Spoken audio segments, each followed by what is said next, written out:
दोस्तों, कैसे हैं आप सब। उम्मीद करता हूं कि सब बढ़िया ही होंगे। एक बार फिर से स्वागत है दोस्तों, हम बात कर रहे हैं हिमालय की गोद में बसे एक बेहद ही सुंदर देश नेपाल के, जो अपनी प्राकृतिक सुंदरता और हिमालय के लिए पूरे विश्व में प्रसिद्ध है। एक ऐसा देश जिसकी सीमाओं की सुरक्षा खुद हिमालय पर्वत कर रहे हैं। दुनिया के सबसे पुराने देशों में एक इस देश की संस्कृति और परंपरा सबसे अलग है। यहाँ लोग हाथ नहीं मिलाते, बल्कि हाथ जोड़कर नमस्ते बोलते हैं और एक दूसरे का अभिवादन करते हैं। आज की इस वीडियो में हम नेपाल के बारे में काफी सारी बातें आपको बताएंगे, जिनके बारे में आपने पहले कभी नहीं सुना होगा। नेपाल का इतिहास 2000 सालों से भी अधिक पुराना है। नेपाल एक लैंडलॉक्ड कंट्री है, जो अपनी सीमाएं भारत और चीन के साथ शेयर करते हैं। दो शक्तिशाली देशों के बीच स्थित होने के बावजूद नेपाल एक ऐसा देश है जो आज तक किसी अन्य देश का गुलाम नहीं हुआ। यूं तो नेपाल पर न जाने कितने राजाओं ने शासन किया है, लेकिन हिमालय की चोटियों से घिरे होने के कारण कभी कोई विदेशी ताकत नेपाल को अपना गुलाम नहीं बना पाई, और इसीलिए नेपाल का कोई भी स्वतंत्रता दिवस नहीं होता है। नेपाल का क्षेत्रफल 1,47,516 वर्ग किलोमीटर है और क्षेत्रफल के लिहाज से ये विश्व में 93वें नंबर पे आता है। वहीं नेपाल की जनसंख्या की बात करें तो वर्तमान में इसकी कुल आबादी 3 करोड़ के आसपास है और आबादी के मामले में ये दुनिया का 49वां सबसे बड़ा देश है। नेपाल देश का नाम एक महान संत नेमी के नाम पर रखा गया है। दुनिया के सभी देशों के झंडे रेक्टेंगुलर शेप के होते हैं, लेकिन नेपाल एक ऐसा देश है जिसका झंडा 2 त्रिकोण से मिलकर बना है।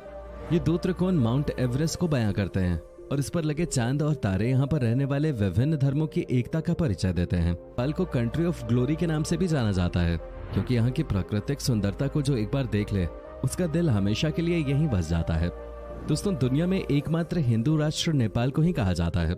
वैसे तो भारत या अन्य देशों में नेपाल से कहीं अधिक संख्या में हिंदू रहते हैं, लेकिन भारत एक धर्मनिरपेक्ष देश है और इसलिए हमारे देश को कभी हिंदू राष्ट्र के तौर पर मान्यता नहीं दी गई।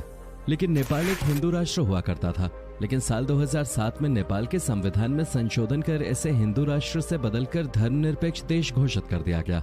यहाँ की 81% आबादी हिंदू धर्म को मानती है, तो वहीं 9% आबादी बौद्ध धर्म को मानती है। नेपाल में 4% आबादी मुस्लिम समुदाय के लोगों की है और साथ ही कई अन्य धर्मों के लोग भी नेपाल में रहते हैं। नेपाल अपने मंदिरों के लिए भी प्रसिद्ध है। ये हिंदू और बौद्ध धर्म की आस्था का प्रमुख केंद्र माना जाता है। यहाँ के मंदिर सैकड़ों वर्ष प्राचीन हैं, जिनकी बनावट देखकर श्रद्धालुओं का हृदय गदगद हो जाता है। मां बुद्ध की जन्मस्थली लुम्बिनी भी नेपाल में ही स्थित है। नेपाल भी भारत की तरह विभिन्नताओं में एकता वाला देश है।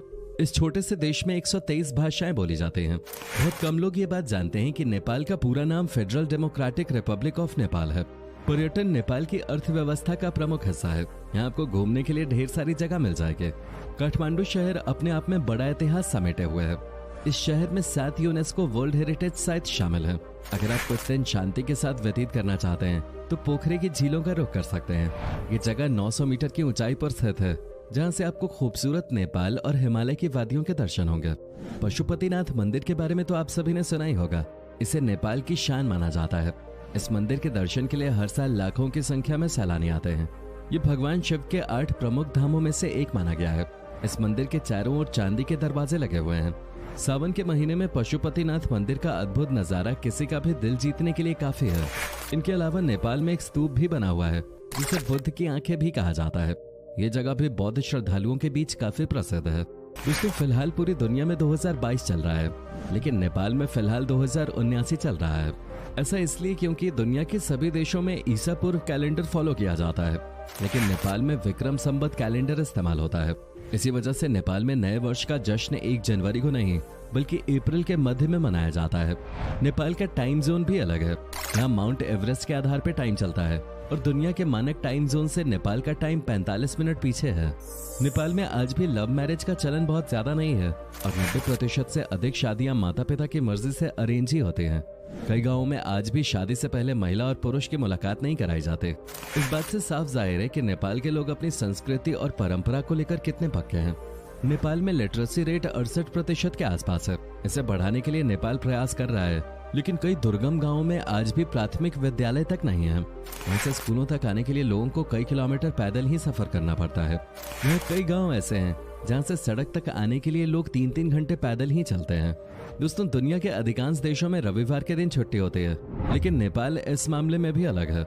यहाँ साप्ताहिक अवकाश रविवार को नहीं, बल्कि शनिवार को होता है और शुक्रवार को सभी दफ्तरों में हाफ डे होता है। नेपाल दुनिया में पानी संरक्षित करने के मामले में दूसरे स्थान पर आता है, लेकिन पानी का सही इस्तेमाल नेपाल के लोगों को नहीं आता। अगर नेपाल चाहे तो हाइड्रो पावर प्लांट के जरिए इतनी बिजली पैदा कर सकता है जिससे वो अपने देश में लोगों को 24 घंटे बिजली तो दे ही पाएगा, साथ ही अतिरिक्त बिजली को अन्य देशों में बेचकर अर्थव्यवस्था को मजबूत भी बना सकता है। लेकिन नेपाल ने इस ओर अभी तक ज्यादा ध्यान नहीं दिया है और आज भी नेपाल में अधिकतर जगह केवल 8 से 10 घंटे ही बिजली आते हैं। बिजली की भारी कमी के कारण यहाँ पर कभी मैन्युफैक्चरिंग और इंडस्ट्रियल सेक्टर अपने पैर नहीं जमा पाया। हालांकि यहाँ हाथ से काम करना लोगों को अच्छे से आता है। नेपाल में टेक्सटाइल इंडस्ट्री काफी मजबूत है। इसके अलावा कारपेट, सीमेंट और शुगर का एक्सपोर्ट भी नेपाल करता है। नेपाल और भारत के बीच हमेशा से ही काफी अच्छे रिश्ते रहे हैं और आपको बता दें कि नेपाल के लोगों की भर्ती भारतीय सेना में भी की जाती है। नेपाल के लोगों को गोरखा सेना में भर्ती किया जाता है जिसकी शुरुआत ब्रिटिश इंडिया के दौरान हुए थे। दोस्तों, नेपाल एक ऐसा देश है जहाँ कभी भी धर्म, जाति और समुदाय को लेकर दंगे नहीं हुए। इस देश में आज तक धर्म के नाम पे कभी किसी का कत्ल नहीं किया गया। यानी वास्तव में धर्मनिरपेक्ष देश देखना है तो आप नेपाल का दौरा जरूर कीजिएगा। नेपाल में वैसे तो सभी धर्मों के त्योहार धूमधाम से मनाए जाते हैं, लेकिन महाशिवरात्रि को लेकर यहाँ के लोगों के बीच अलग ही रोमांच देखने को मिलता है। नेपाल का फास्ट फूड भी कमाल का होता है। मोमोज यहाँ का सबसे लोकप्रिय फास्ट फूड है जो आपको हर गली, चौराहे और मोहल्ले में देखने को मिल जाएगा। नेपाल के साथ साथ भारत में भी मोमोज लवर्स की संख्या लगातार बढ़ रही है और खासतौर पर लड़कियां मोमोज की दीवानी है। इसके अलावा नेपाल के हर घर में रोजाना चावल दाल खाया जाता है। नॉनवेज खाने वालों की संख्या भी नेपाल में कम नहीं है। नेपाल एक ऐसा देश है जहां शराब का सबसे कम सेवन किया जाता है। यहाँ आधे से ज्यादा पुरुषों ने और लगभग 3/4 महिलाओं ने कभी शराब का सेवन नहीं किया और इसके लिए नेपाल की तारीफ तो की जानी चाहिए। नेपाल के लोगों को वर्ल्ड रिकॉर्ड्स बनाने का भी बहुत शौक है। दुनिया के सबसे छोटे इंसान का रिकॉर्ड नेपाल के ही एक व्यक्ति के नाम दर्ज था। चंद्र बहादुर डांगी की लंबाई केवल 54 सेंटीमीटर थे, जिसके लिए इनका नाम Guinness book of world record में दर्ज किया जा चुका है। इसके अलावा दुनिया में सबसे अधिक समय तक हैंडशेक करने का रिकॉर्ड भी नेपाल के ही 2 लोगों के नाम दर्ज है। 2 पुरुषों ने 42 घंटे से अधिक समय तक बिना रुके यहाँ हैंडशेक किया था। नेपाल में दुनिया की सबसे ऊंची चोटी है जिसका नाम माउंट एवरेस्ट है। साथ ही दुनिया की सबसे ऊंची लेक भी नेपाल में ही है जो 4800 मीटर की ऊंचाई पर स्थित है। इस लेक का नाम कजन सारा लेक है। आपको बता दें कि नेपाल की राजधानी काठमांडू शहर की जगह पहले एक झील हुआ करते थे, लेकिन ये बात आज से कई हजार वर्ष पहले की है। अब यहाँ एक समृद्ध शहर बस गया है। वाइल्ड लाइफ के लिहाज से भी नेपाल एक काफी अच्छा देश है। यहाँ आपको 900 से अधिक प्रजातियों के पक्षी देखने को मिल जाएंगे। वैसे तो दुनिया के सभी देशों के नक्शे बिल्कुल अलग होते हैं, लेकिन नेपाल और पुर्तगाल का नक्शा हूबहू एक जैसा लगता है। नेपाल की जगह अगर पुर्तगाल का नक्शा आपको दिखा दिया जाए तो उसमें आपको ज्यादा फर्क नहीं महसूस होगा। नेपाल में एक समय पर चरस और तंबाकू का इस्तेमाल और तस्करी बड़े पैमाने पर की जाते थे, लेकिन अब इनका इस्तेमाल और बेचना दोनों गैर कानूनी है। नेपाल की करेंसी का नाम नेपाली रुपीज है। ये भारतीय रुपए के आगे काफी कमजोर नजर आते हैं। एक भारतीय रुपया नेपाल के 1.60 रुपीज के बराबर है। यानी अगर आप नेपाल घूमने जाते हैं तो ये आपको काफी सस्ता पड़ेगा। नेपाल और भारत के बीच अच्छी दोस्ती के कारण ही यहाँ जाने के लिए भारतीयों को पासपोर्ट या वीजा की आवश्यकता नहीं होते। हालांकि बॉर्डर क्रॉस करने के लिए आपके पास भारतीय सरकार द्वारा जारी कोई भी आईडी प्रूफ होना जरूरी है, जैसे आधार कार्ड, लाइसेंस, पैन कार्ड या अन्य कोई भी दस्तावेज। अगर कम बजट में विदेश घूमना चाहते हैं तो नेपाल परफेक्ट टूरिस्ट डेस्टिनेशन है। आप ट्रेन, बस या हवाई जहाज से कैसे भी नेपाल तक पहुंच सकते हैं। नेपाल पहुंचने के बाद आपको यहाँ की प्रमुख जगहों पर घूमने के लिए 25 से 30 हजार रुपए चुकाने होंगे। इतने बजट में शायद ही आप किसी और देश में घूम पाएंगे। और नेपाल में जगह जगह मंदिर और प्राचीन स्थल देखकर आपका मन भी प्रसन्न हो जाएगा।